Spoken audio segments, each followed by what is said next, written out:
Mayong hapon sa tanan.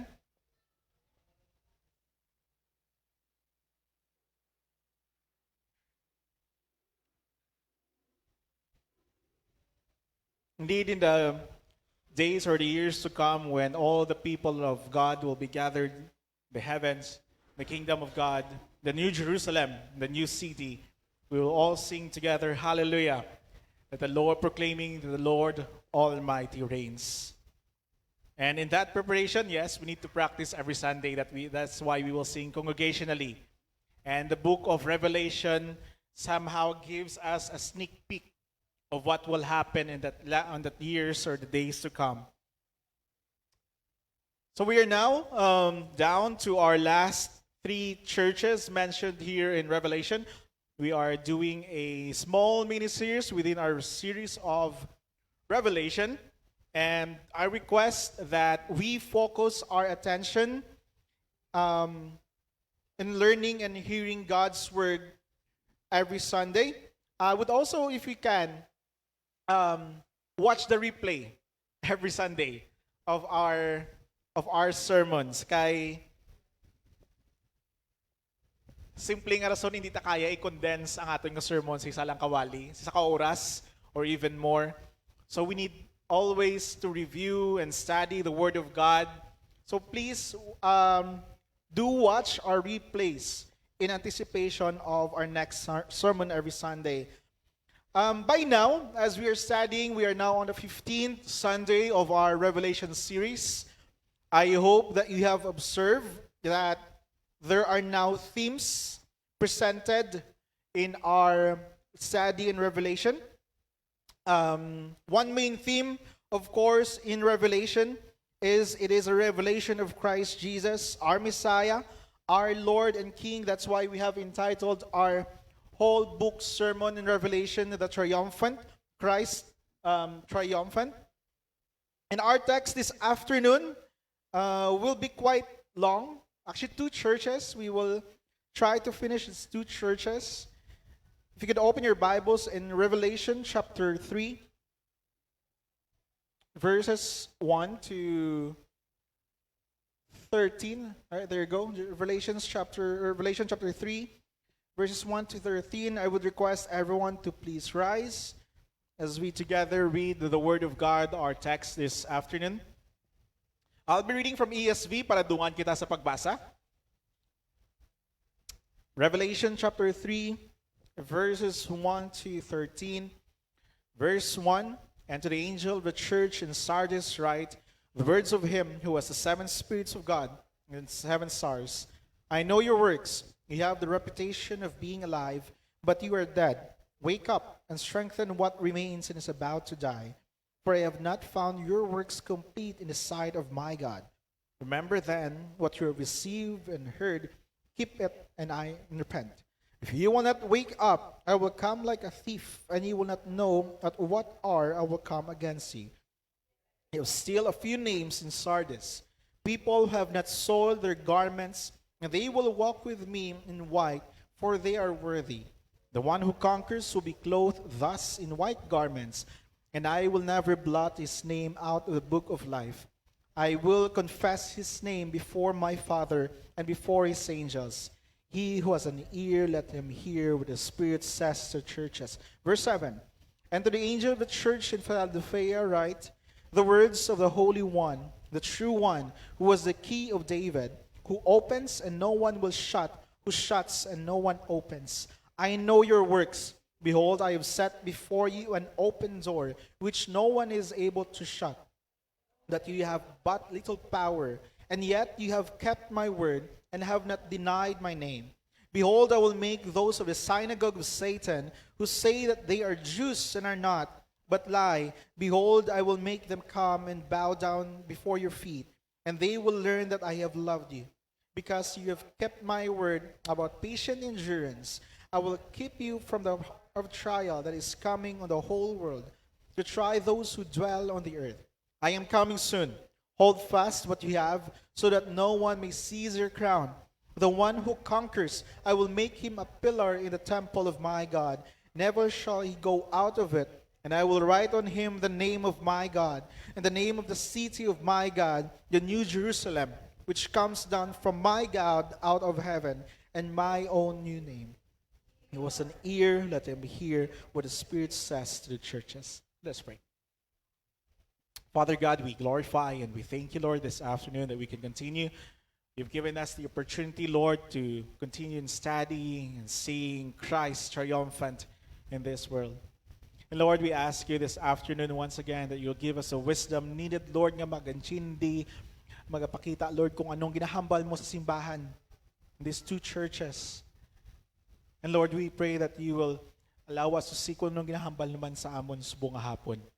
Guide us, bless us, Lord. In Christ's name we pray. Amen and amen. Thank you. You may all be seated.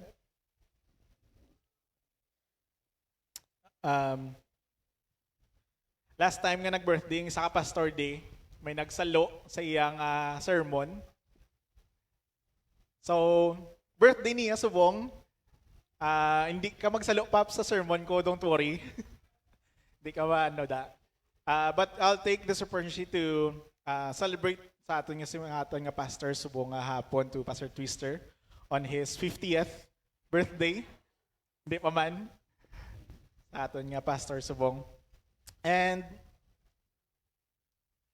most of the time we will have a celebration nga sermon, but we are continuing our series in the book of Revelation. So let us focus this afternoon on our study on the book of Revelation. So a couple of things, three things that we are now currently seeing in the book of Revelation, or ang Revelation mismo gatag sa tatlo ka theme.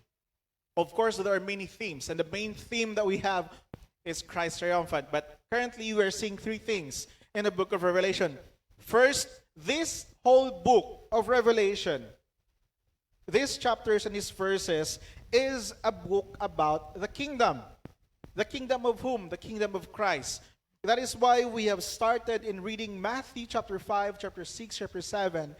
The kingdom that was presented in Matthew is now at hand. The kingdom of Christ is seen now that has been given to him. This is how the kingdom of Jesus Christ started. The opening vision, if you go back to chapter 1, if you open your Bibles there, and go back to chapter 1, the opening vision is of Jesus Christ. He is the Son of Man as prophesied in Daniel chapter 7. And his triumphant is his victory over sin and death at the cross. It is his life, it is his death, in his burial, and in his resurrection. So he has now accomplished his mission. His mission was to redeem his people, his elect people, and he has done so.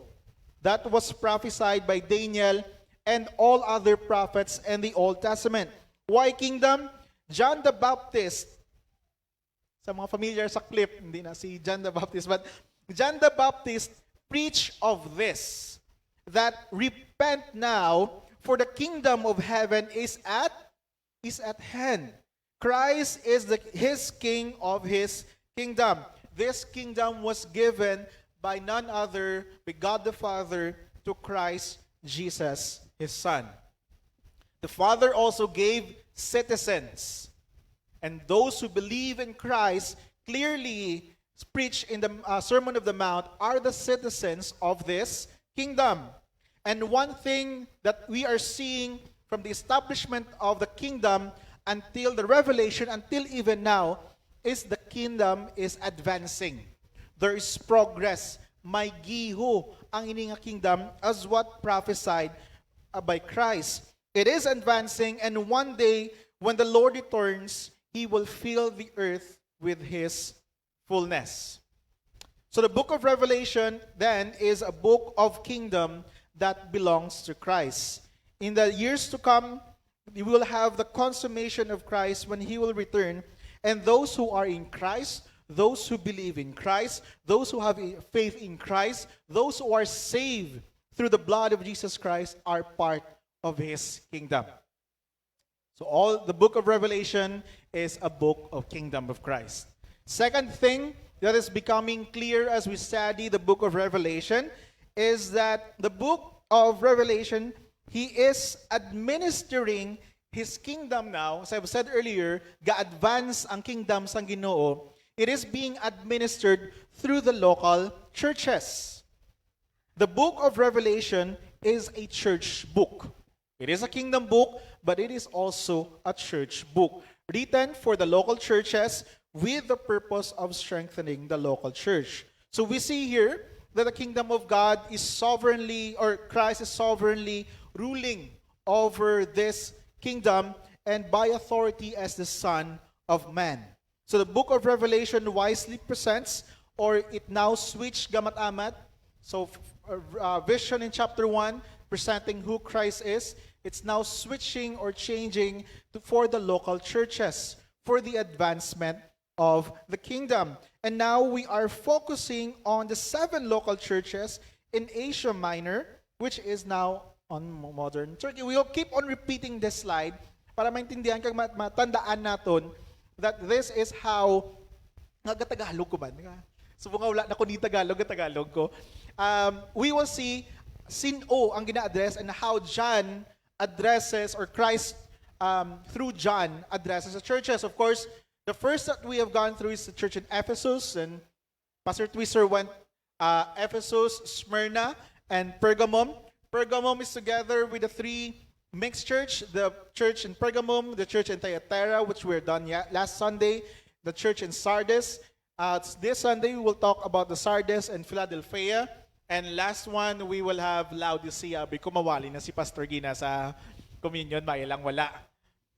We will end next Sunday with Laodicea, and what is that one message of Christ to His church? So, we see here that the book of Revelation is for Christ's church even after 2,000 years. It is still being addressed to a local church, to us, and through all out the world, the universal church of Christ. So, one thing that we see currently with our generation, if we see that the book of Revelation is a book of the kingdom, we see that all throughout from Gospels to Revelation, that God gave the kingdom to Christ. He is preparing His citizen for that kingdom. And we see the epistle from the Ephesians, Galatians, letters of Paul. It is in preparation for what should be the citizens be doing in the kingdom. And now, we are presented with a current generation where Christianity or church is now presented that it's all about you. Many think that we are advancing the kingdom of Christ by presenting Christians to individuals. That we preach the gospel, we see sinners come to repentance, and that's it. Kung sa term pa natin ginagamit sa una, you advance the kingdom of God by soul winning. That's it. Now, don't get me wrong, as Christians, we must preach the gospel. It is a command to us that we must preach the gospel of Christ. You must be a faithful witness in spreading and promoting the gospel of Christ Jesus. But we can see here in the book of Revelation, and the fact that the whole New Testament itself, God speaks or gives instructions to His kingdom through His church. Through His church. We hear God's instruction and we apply it to ourselves, but the instructions are given to the church or to the congregation. Because, hear me out, this church. The kingdom of God advances when local churches are established and maintained through the constant preaching, hearing, and applying of the word. So when a church is refined, put this into your mind, that when a church is being refined, the kingdom is being advanced. When the church is planted and rooted in God's word, the kingdom advances. When the church grows and is strengthened, the kingdom grows and strengthened. We might see sometimes kado ka importante sa aton, but we need to see that the churches are the local post of the kingdom of God.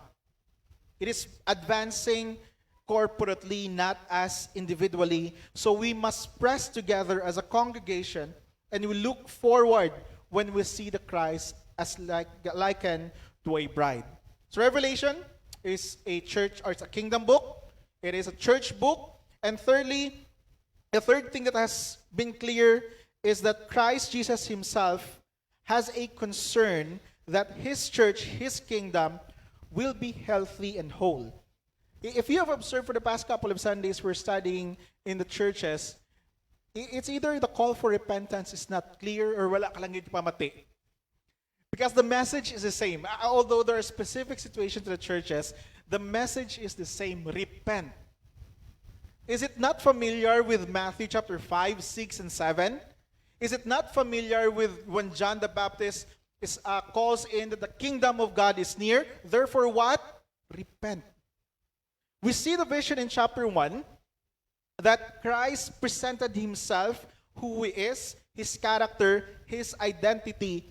Kagway labot sina, the last part of chapter 1, if you look at your Bibles there, you will see that Christ himself is walking, if you use the word walking, is walking together with his church.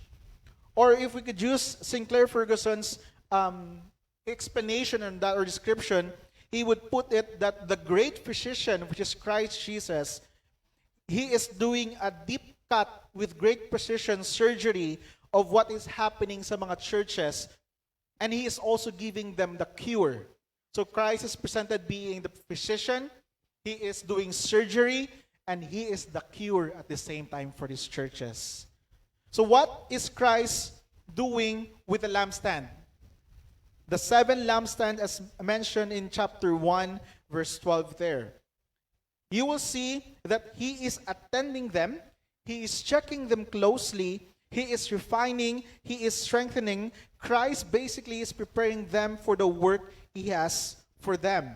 And we have observed, that when a church is doing bad or the church is doing worse, an appropriate action or a warning or a threat is given to them. Christ would come sa ila, Christ would literally go to them through his word and tell them, you either repent or come to me, go back to me, or you will be removed. In Ephesus, in Laodicea, it's very clear. In Thyatira last Sunday, it was very clear. You will be an example to all the churches if you will not repent. So Christ is so concerned with the health of his churches, and we can see that the purpose of writing the Revelation is to keep the church whole and healthy. Kingdom book, a church book, and it is, I could say, a healthy church book. Question, why? Why is Christ trying to make sure that the churches are healthy? Is it just for the sake nga ining SGE healthy? Healthy ng SGE, no? Ining SGE healthy ni. Sardis is not so healthy. Smyrna is a healthy church. Just for the label, is that the purpose of why Christ is trying to make the churches healthy? Let me give you 2 examples.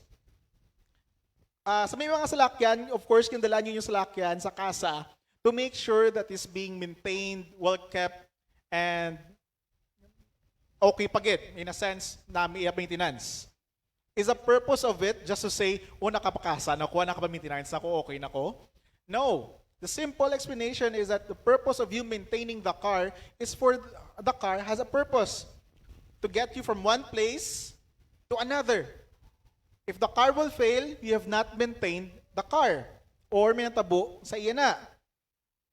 Let me give you another example, but it will base on the priest in Exodus. If you have read earlier the advance, although it's advance kay Sunday ko na send, advanced reading in Exodus chapters 25 to chapter 30. It is a long list of the things that Aaron and his sons needs to do as a priest. They are a priest in the temple. They administer to the temple. One thing they do is they are attending the lampstand.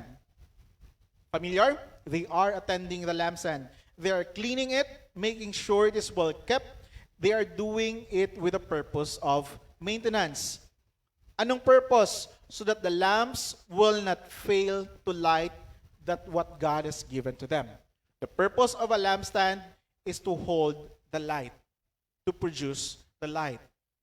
So why does God corrects, rebukes, or encourage his people in making sure it's a good condition? For the lamps to shine and not to fail for his holiness. Simply, by symbol, if we could see the lampstand, the purpose of it, the temples and the tents, dulum ni siya nga location. So simpleng ang purpose nila is for it to light the area. Now, we see here that Christ is walking with them and is standing them and is making sure that each lampstand, each church has their lights shining. For them to witness to the non-believing word that Christ Jesus himself is the one and only true faithful witness. In Acts chapter 1 verse 8, Christ said to his disciples, "But you will receive power when the Holy Spirit has come upon you, and you will be my what? My witnesses in Jerusalem and all Judea and Samaria and to the ends of the earth." Matthew 5 is giving us a picture of the lamps being used as the light to the world.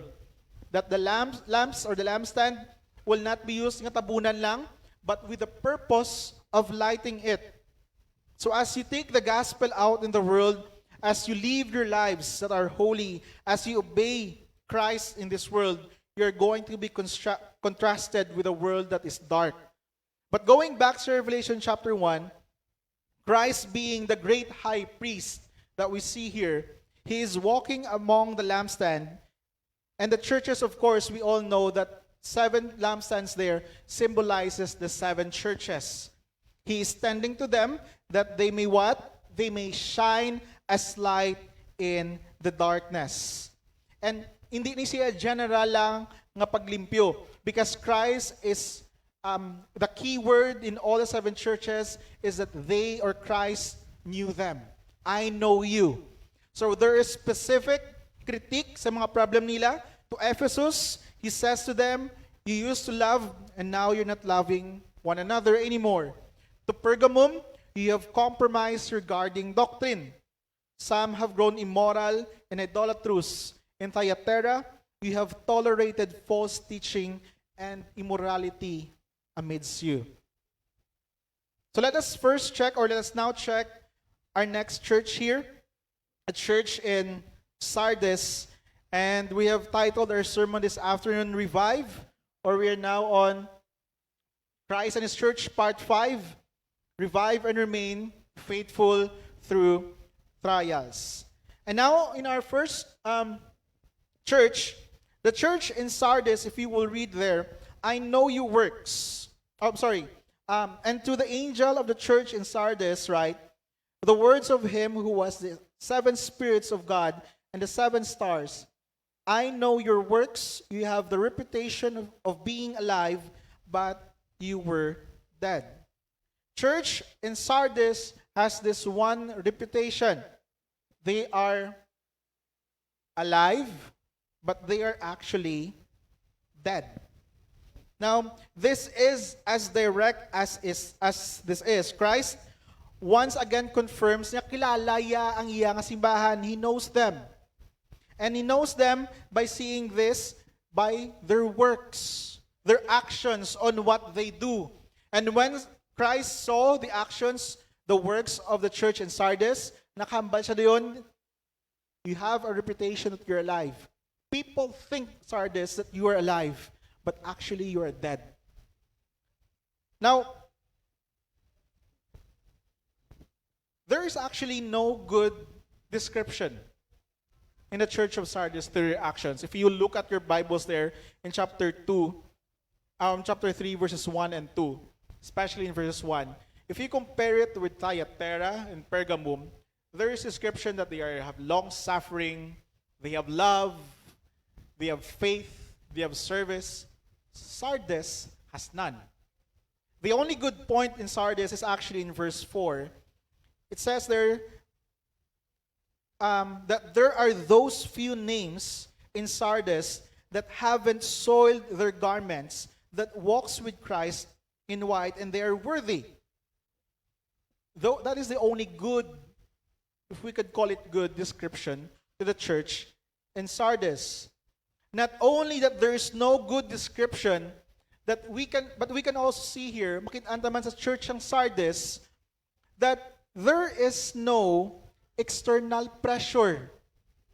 If you read through the whole chapter 3 in the church of Sardis, you will not see that the words that they are being persecuted, they are being seduced, which should have been a common theme to the churches, right? Ephesus was seduced, but they didn't tolerate false teachers. Smyrna was attacked by a synagogue of Satan, by the constitution of Satan there. Pergamum, Thyatira was seduced by cults, by persons who would like to disrupt the worship sa ila. But in Sardis, there's none. I'm not saying nga wala persecution per se, gid, but Christ saw them, and when Christ saw them, Christ said, "You're not being persecuted, Sardis, but you are dead." Here in Sardis, persecution does not seem to be a major problem, nor does there seems to be any references sa ila. So this established church in Sardis, we could call this a church of the old. Tigulang na ni nga simbahan. Because their reputation is well known to the churches all around Asia Minor. They are a well-known old church. And their reputation is what? They are alive. That's their reputation. Ano ni siyang alive? The Bible doesn't speak clearly about this. But we could say, or we could see, that she might once possess a lively faith in the early days. Or it could have been a lively church at one time. The faith was strong in that place. The obedience was sincere. The devotion to Christ was firm. And that's how they got the reputation that they are alive. Because a church is only alive if Christ is there being preached. But now, they are called, or they have grown sleepy or lethargic. They were on the verge of death. They had the appearance of life, but they don't have an authentic life. Here's the calling for the church in Sardis. Sardis, if you look at your scripture there, Bibles, Sardis, I know that you have a reputation of being alive, but you are dead. Sardis, wake up. In verse 2. It is an hyperbole when Christ was saying they're dead, because they were not actually dead physically. They were not even dead spiritually. They are not dead thoroughly. Christ is saying to the church, wake up and strengthen what remains and is about to die. Kung sa patay pa, manugpatay ang simbahan ng Sardis.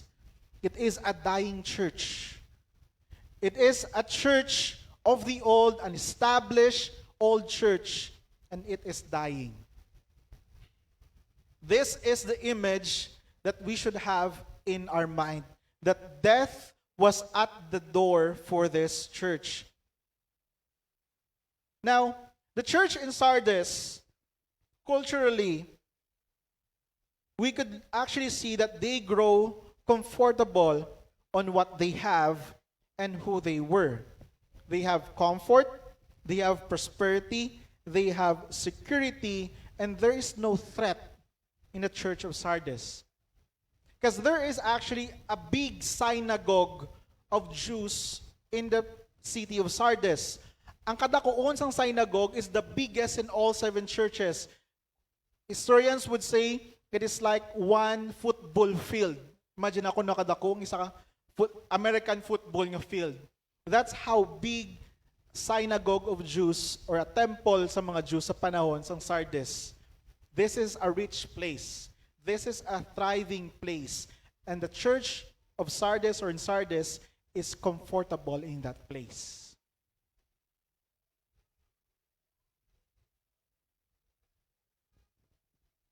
let me be clear on this one. Comfort is not bad, but if you're comfortable with your situation, it is just intense as false preaching or false teaching and persecution. What they have experienced is what we call complacency. If the churches in Pergamum and Thyatira tolerated and compromised, the church in Sardis was complacent, which is a very familiar sickness of a church nowadays. Now, let's quickly check a George Santayas once said, those who cannot remember the past are condemned to repeat it. And this is very crucial when it comes to the church of Sardis.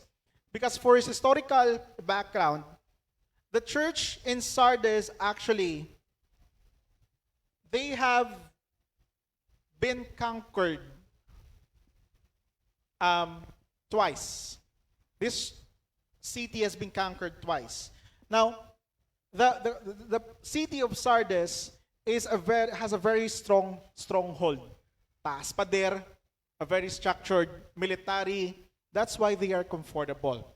That's why they are secured. But they have been conquered twice. Now, this is a quick story here, but for those who know history, King Cyrus of Persia once conquered that city 546 to 549 BC. This is, hindi mo ni makonquer nga city basta-basta. It took days and weeks and months for it to be conquered. King of Lydia that time, the Croesus, or this King Croesus, he took refuge sa city, thinking na hindi ni siya makonquered. Now, isa ka sundalo, one soldier, was guarding the walls, was guarding the stronghold, tago sa pangalan nga Will, or Wilbert na lang. This person, or this guard, was standing there. And then suddenly, nadagdag niya ang iyang helmet. Pagdagdag isang helmet niya, he took the initiative na kuha ng helmet. So in all those high walls, kabalo siya nga may lagyan panaog. Now, Cyrus, not specifically him, but they saw this. There was an opportunity that this guard showed complacency and allowed the enemy to attack them. This happened once. Sardis was destroyed, but Sardis was rebuilt. And another one,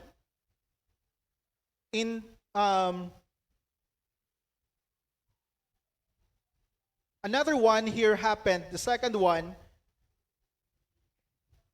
ang dates niya, another one happened in 214 BC. Same thing happened. And this happened, both of these occasions happened at night. The city or the kingdom of Sardis did not know that they were being attacked. They were well known to be an unbreakable city with high walls and strong stronghold. But they were destroyed because of just one complacency. And this happened twice to them. Now, Christ calls here, on this context, Christ calls the church not to be complacent. He calls them to wake up. You dying church in Sardis, wake up. The word wake up here gives us a note to be awake, to watch, to be vigilant, or to be alert, to stay alert. In Revelation 3:2, it is used as an imperative, urging the church in Sardis to wake up and strengthen, anong hambalya? What remains as they are spiritually asleep and they need to be alert and vigilant. The church had grown very sleepy.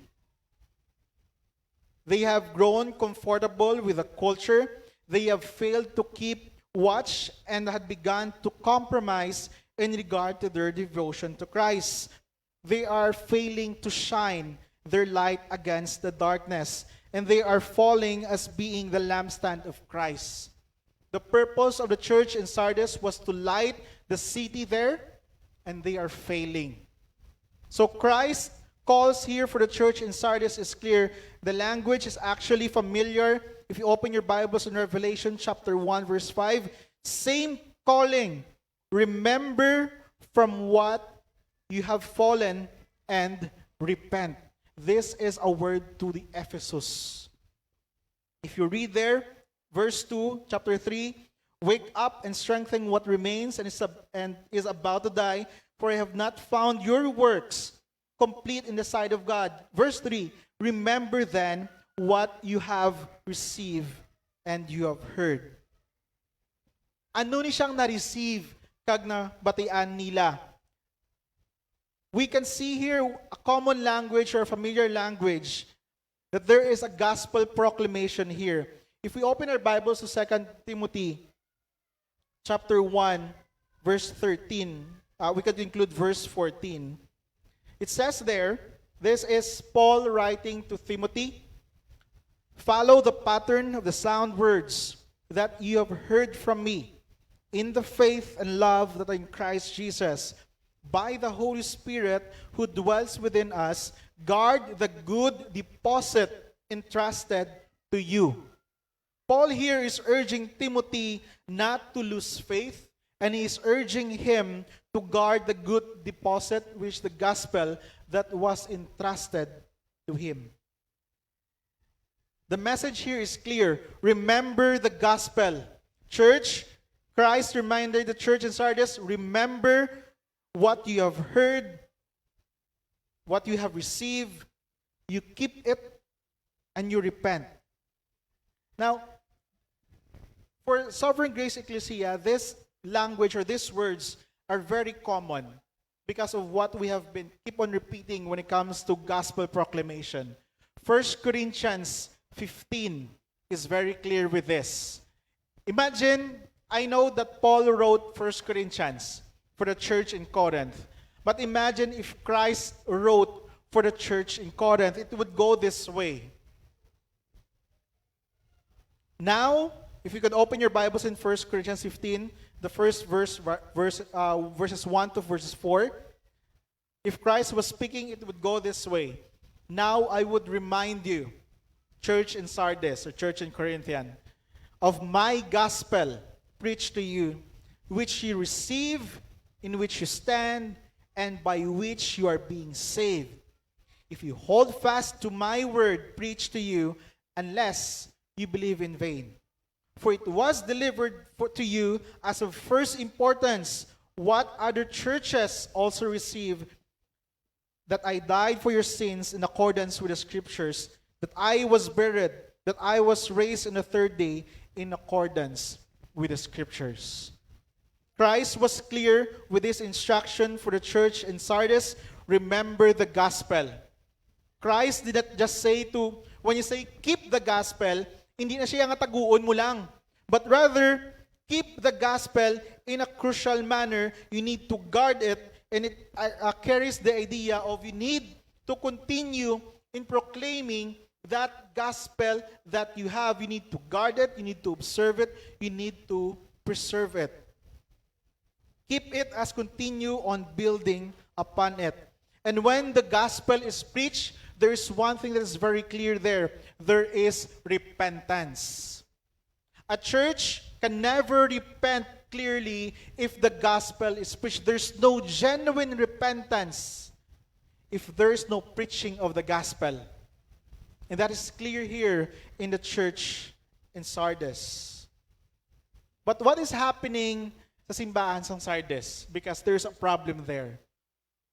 They were unaware of the fact that death was at their door. Revelation 3:2 specifically say, Christ said to them, for I have not found your works complete in the sight of my God. Is this referring to justification or you will be saved by works? No. This is referring that Christ see their actions. You are dying, church in Sardis, but you are not doing anything. Christ see them. Christ know them. The work in Sardis was left unfinished. The church fell into apathy, into complacency. The church of Sardis was threatened as they were found delinquent in doctrine kag sila nga kabuhi. So the call there is for them to wake up. Why? Because if they will not wake up, if you will not wake up, here's the statement of Christ. I will come like a thief, and you will not know at what hour I will come against you. Familiar? Is this a familiar language? Yes. This language is referring basically to the second coming of Christ Jesus. We have a couple of verses here that you could open ahead. In Matthew chapter 24, verses 36, in 1 Thessalonians, and in 2 Peter 3:10, and also in Revelation 16. In Matthew 24 there, Jesus compares his return, his second coming, to a thief in the night to stress the importance nga kailangan ready ka mo always. Therefore, he asked them to stay awake or be vigilant. The Apostle Paul in 1 Thessalonians 5:2, this way saying, for you yourselves are fully aware that the day of the Lord will come like a thief in the night. And Peter, in 2 Peter, but the day of the Lord come like a thief, and the heavens will pass away. And in Revelation 16:15, we read the words of Christ, behold, I am coming like a thief. Blessed is he who stays awake, keeping his garments on that he may not go about naked and sin exposed. So the book of Revelation concluded that it is taken here that eventually the coming of Christ is indeed will be sudden. So we need to be awake, be prepared, be vigilant. But go back to chapter 3. I will come like a thief. The language is the same.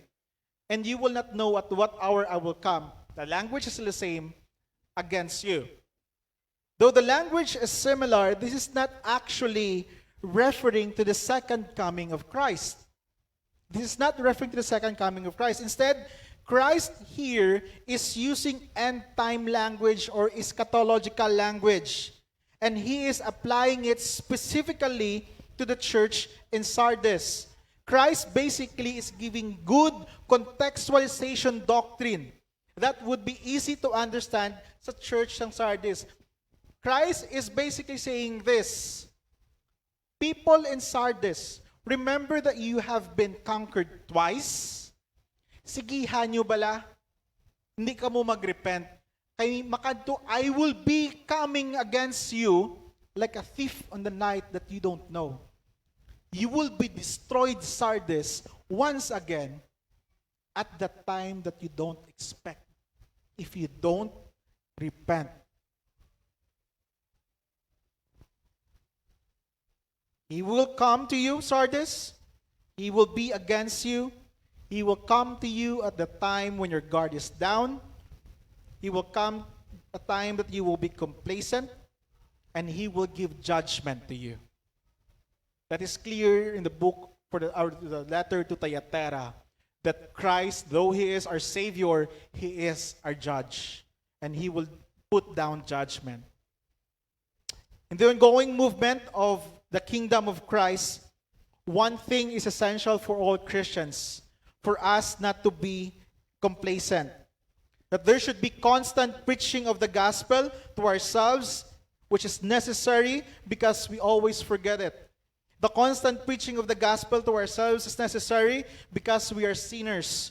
The constant preaching of the gospel to ourselves is necessary because it reminds us of who we are in Christ, part of the kingdom.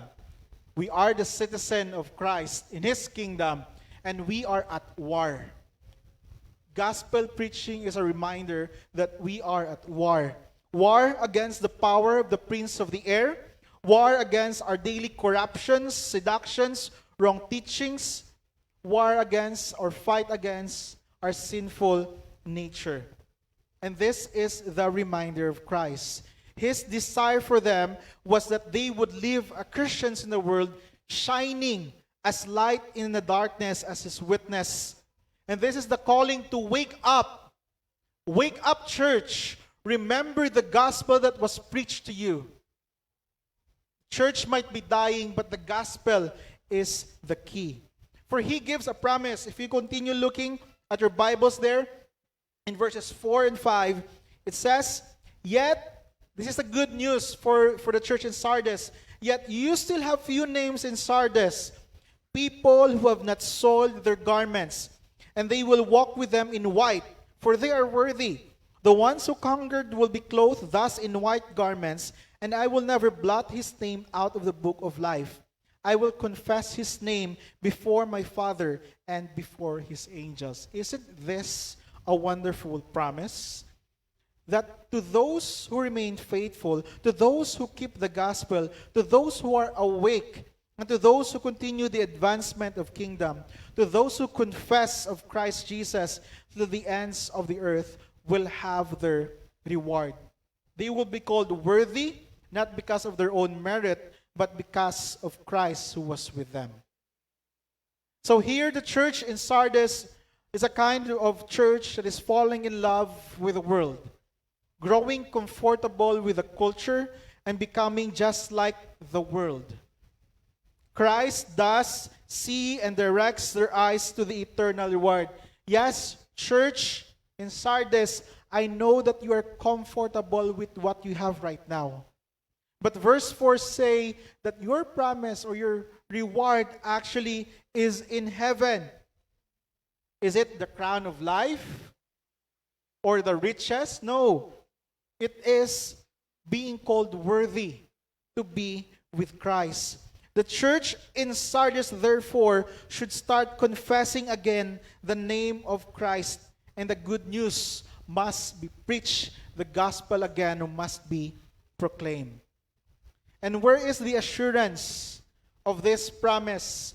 Where is the assurance of this promise? It is going back to chapter 3, verse 1. The words of him who was the seven spirits of God and the seven stars. Now, if you could quickly go to chapter 3 or chapter 1, verses 12 to 20. It says there, then I turned to see the voice that was speaking to me. And on turning, I saw 7 golden lampstands. And in the midst of the lampstands, one like a son of man, clothed with a long robe and with a golden sash around his chest. The hairs of his head were white, like white wool, like snow. His eyes were like a flame of fire. His feet were like burnished bronze, refined in a furnace. And his voice was like the roar of many waters. In his right hand held the what? 7 stars. From his mouth came sharp two-edged sword, and his face was like the sun shining in full strength. Verse 17. When I saw him, I fell at his feet as though dead. And he laid his right hand on me, saying, fear not, I am the first and the last, and the living one. I died, and behold, I am alive forevermore. And I have the keys of death and Hades. Write therefore the things you have seen, those that are and those that are to take place after this. As for the mystery of the 7 stars that you saw in my right hand, and the 7 golden lampstands, the 7 stars and the angel are the angels of the 7 churches, and the 7 lampstands are the 7 churches. We see here that Christ is walking amongst the 7 golden lampstands. He is the one with the Spirit of God who holds the 7 stars in his hands. But the 7 Spirit of God here is a way of speaking of the Holy Spirit. And we have learned that there are no 7 Holy Spirit. But this is referring to the completeness or the perfectness of the Holy Spirit working. It is to communicate the perfect power here. It is also corresponding, 7 here is also corresponding to the 7 churches. In other words, we see here that the Spirit has all that we need to live as we have been called to live in this world. We are to accomplish the mission of Christ that's given to us because of the Spirit who is perfect and perfect in power and would completely empower His people.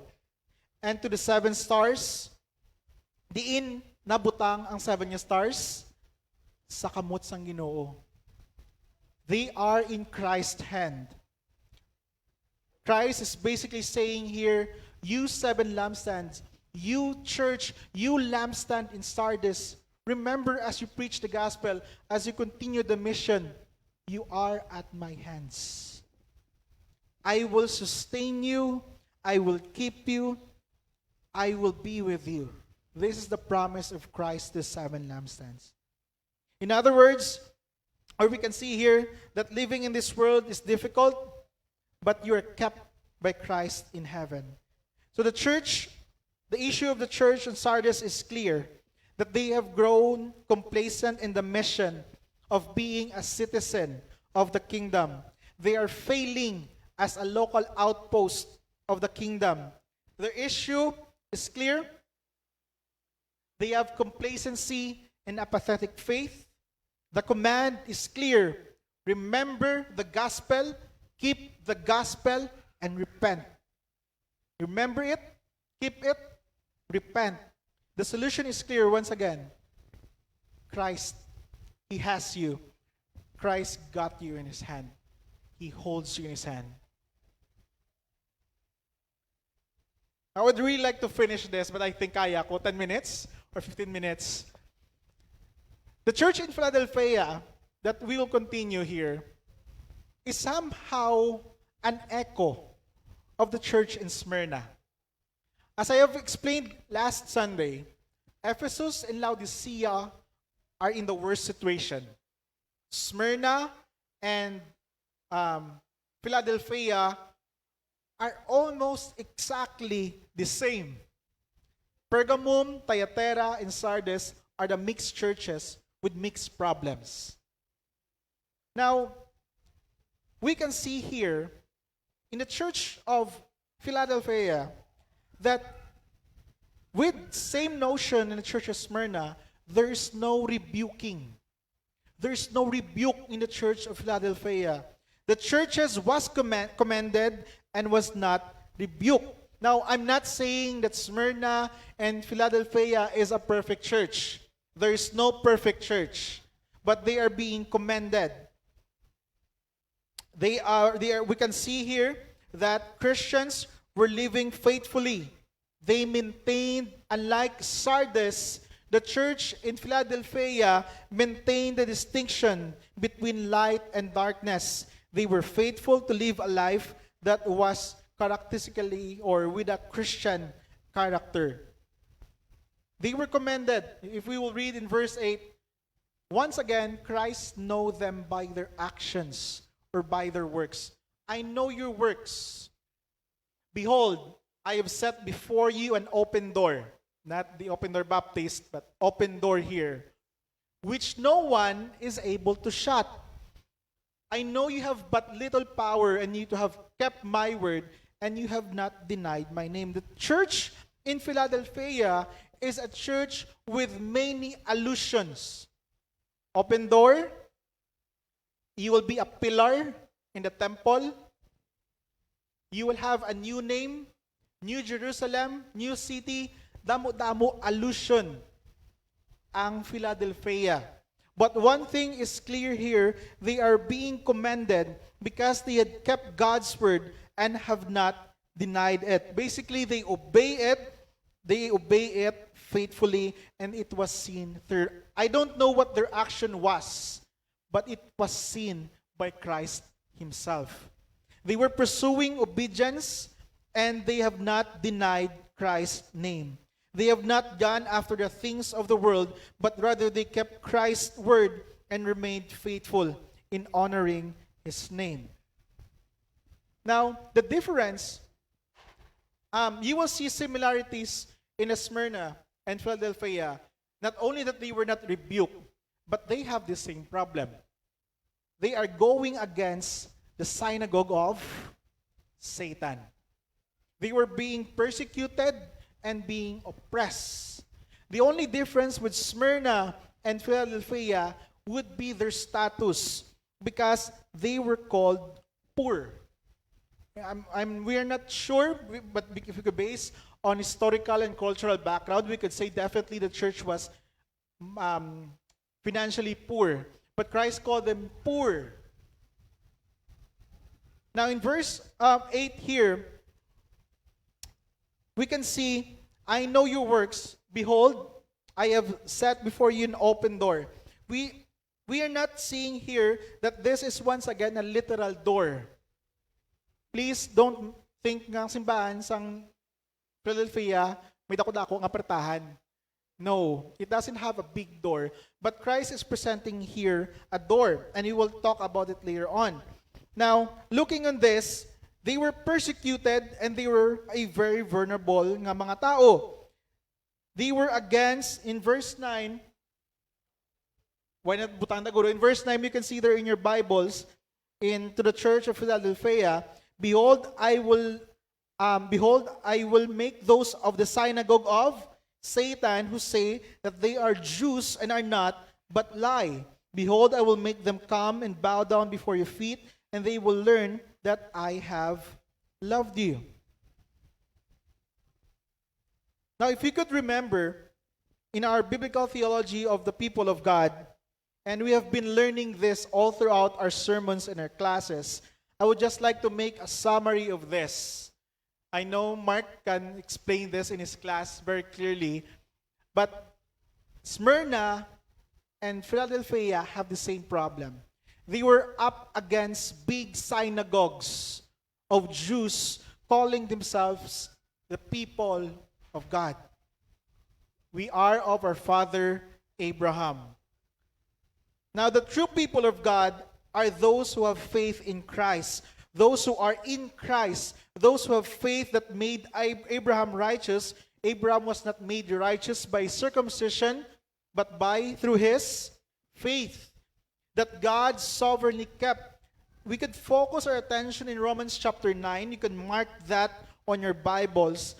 Paul here, who was once a Jew, knew this very clearly in Romans 9, that him, being a Jew, has no warrant for his salvation, but it was God who chooses him. The theology of the remnants is very clear here, that in chapter 9, verses 30 to 33, says there, what shall we say then, that Gentiles who did not pursue righteousness have attained it? That is a righteousness that is by faith. But that Israel, who pursued a law that would lead to righteousness, did not succeed in reaching that law. Why? Because they did not pursue it by faith, but as if it were based on works, they have stumbled over the stumbling stone, as it is written, behold, I am lying in Zion, a stone of stumbling, and a rock of offense, and whoever believes in him will not be put to shame.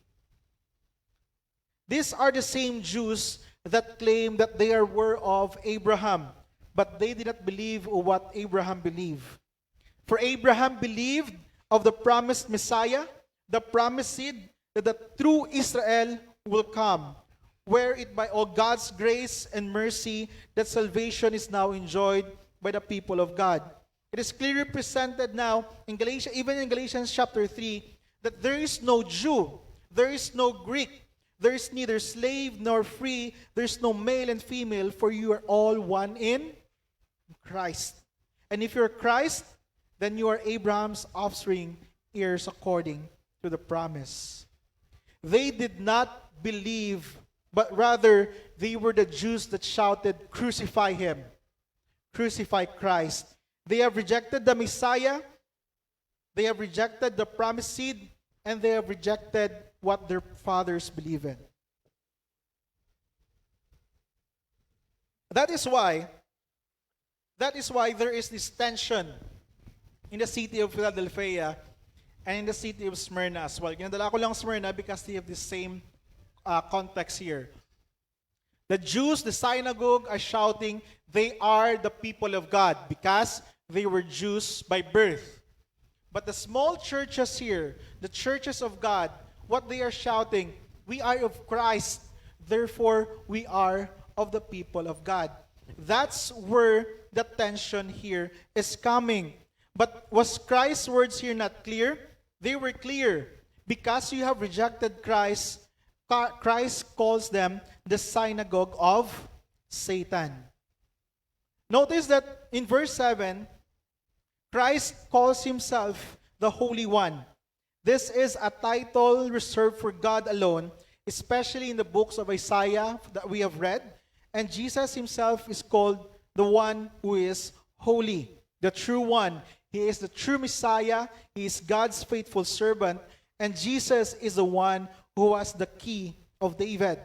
Another representation of who Christ is. He is the key of David. He is the promised descendant of David, whose kingdom would be everlasting. Jesus is the king, and he has the key to it. You will see the presentation in the verses there that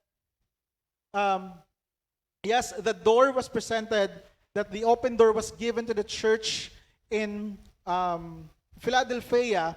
It is shut down, it is closed basically, but Christ is now presenting himself as the what? As the key of David. That he is the one who can open it, and he is the one who can close it. Basically, he is telling the church in Philadelphia, I know you, I know your works, you have kept it, and you can enter the kingdom of God as a citizen because you have me as the key. It is to those who believe upon his name that have opened the door before them. Jesus, therefore, is the one who opens, and no one will shut. For those who will not believe, the door is securely closed. This corresponds to a vision of Jesus Christ in chapter 1, when we first saw him walking in the midst of the lampstand. Ang gingamit nila was not the key of David, but you will see in chapter 1 that it is the keys of death and Hades. It is of the same principle that is being presented here. May lain lang siya nga purpose. The message here is clear in Philadelphia. It is him who has authority to open and shut regarding the entrance to the kingdom of God. Jesus was the Christ. Jesus was the key here. And through him, they had opened door to the kingdom because they have Christ. What is Isaiah the prophet saying to Israel in Isaiah chapter 54 verses 14 to 25? It says there that the day is going to come when the Gentiles and the nations are going to come before you, and they are going to bow the knee. They are going to put aside their idols, and they are going to confess your God is the only true God. And their confession is clear. Christ is coming soon. Christ is coming soon. In verse 11, we are reading, I am coming soon. Hold fast what you have so that no one will seize your crown. It says there, I want to clarify in verse 11 that once again, this is a symbolic allusion. Many of us thought that when we go to heaven, we will have, alin sang bata ko, mugini pa ko sa akon, may sako ka crown, magpalangit, kagdamo-damo, gems. So every soul nga ma-win nakon, may gems nga tubo sa akon, isa ka crown nga dako. So as many as your soul win, many you will have the gems. And that is what I thought. But this is an allusion of Christ is presenting here. Church in Philadelphia, you're being opposed, you're being persecuted by those who call themselves the people of the kingdom of God, but they are not. Don't focus on them. Focus on the reward that you will get in heaven. Is that reward the crown? No, that reward is Christ himself. Christ is saying, don't trade the treasures that you have there, but see the eternal and the infinite and the unfading love of Christ Jesus. For the promise, once again, is true in verse 12. Look at your Bibles in verse 12. The one who conquers, I will make him a pillar in the temple of my God. Never shall he go out of it. And I will write on him the name of my God and the name of the city of my God, the new Jerusalem, which comes down from my God out of heaven, and my own new name. I will keep on repeating this. don't read this literally. Kaya kung magpalangit, kahimuon kasang Ginoo, poste, hindi man guro. You will not become a pillar in the temple there. Because in Revelation 21, it clearly says that there is no physical temple in the new heavens and new earth. Something better will be there. For the whole earth, it says, will be the temple of God. Not a literal temple, but the temple of God. For its temple is the Lord God, the Almighty, and the Lamb. This is what we look forward to in the new heavens and new earth. It is the presence of God, the glory of God, filling everything. We do not look forward to being made into stone, but rather what is being said there is that when you persevere in Christ to the end, you will have a permanent place in the new heavens and the new earth.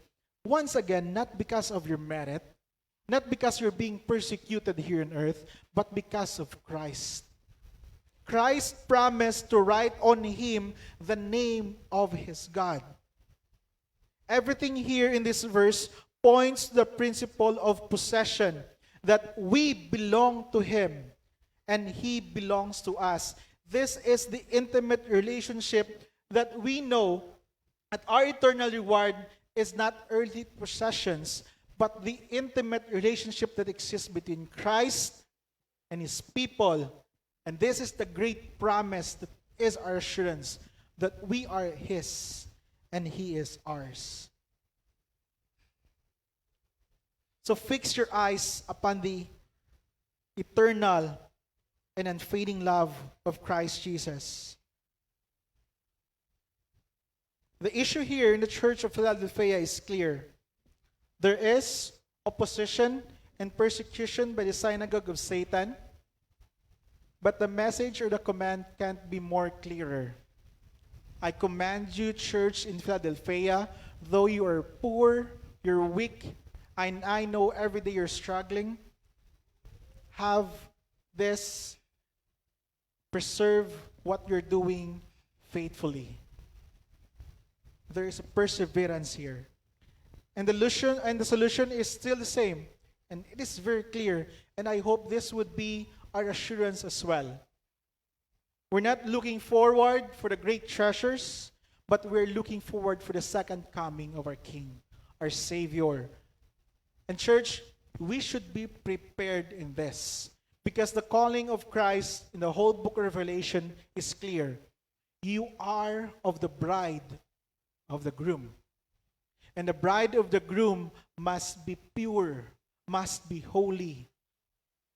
So the gospel preaching must be clear for us to be repentant. Two applications that we can get from here. Number one, there should be vigilance against spiritual complacency. Just as the church in Sardis was warned to wake up and strengthen what remained, churches today must be vigilant against the danger of complacency. I will ask you this question: what's the number one action or works that you will show if you're being complacent? You no longer love the Word of God. You no longer fellowship with the people of God. You no longer love God. Stop being complacent. Number two, application we can get here is faithfulness in persecution. The church in Philadelphia serves as a model for enduring faithfulness despite opposition and despite of weakness. Churches today, especially those now face hostility or being marginalized, they are called to remain steadfast in their commitment to Christ, holding fast to His Word. Our faithfulness should be in the preaching of His Word, as being the witness, as being the the light that preach Christ and His gospel. And we should look forward for that reward. Church, always look forward for that reward.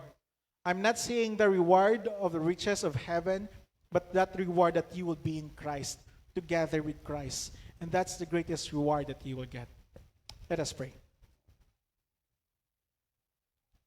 Lord God, Father, we glorify you, Lord, through your word.